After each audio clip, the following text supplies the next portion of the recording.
D제 콩도시 거기 시기 아무다 거기 E string제 E string 시기제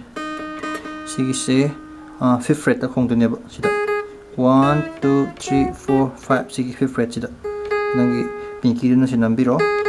matangda hoigi B string je B string china sigi 3rd fret da 1 2 3 sida hongdeba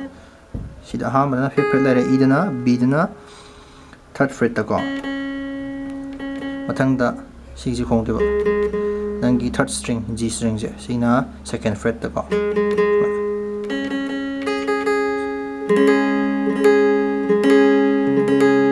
khong matamda sigi open D je yauduneba 4th string je open da sidagi sumana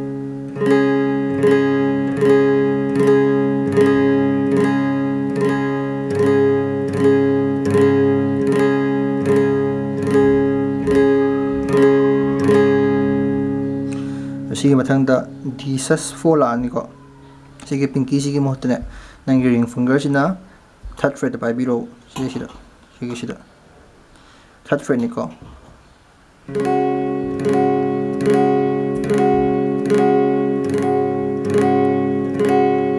sikong matong damok nang sagi original D do pyro original D do D di mai pai ni sige kano sida 1 2 3 3rd fret B string sida pai bi ni ko 3rd fret ta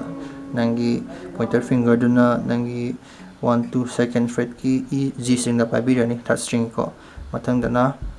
nangi sige sida pai bi ni 2nd fret E string da ana ko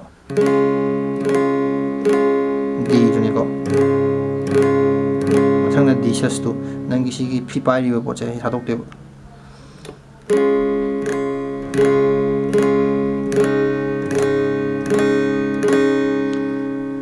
꼭대 공지가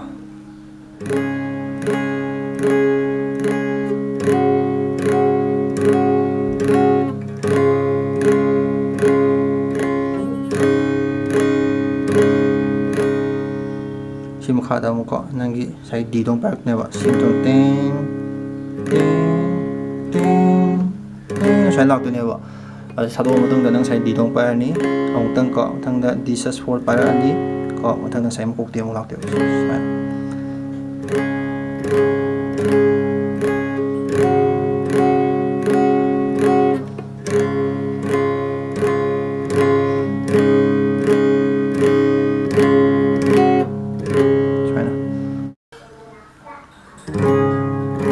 strumming jina ko ana haptan ko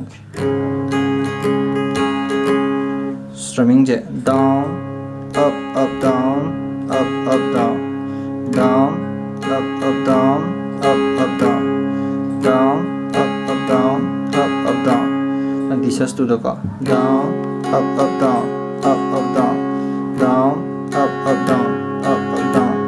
then D the go down up up down up up down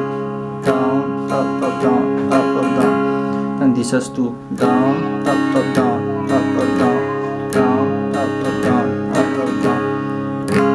D the go then this has for then D the sai hầu cái mà khúc để trong làn này có down up up down up up down down up up down up up down down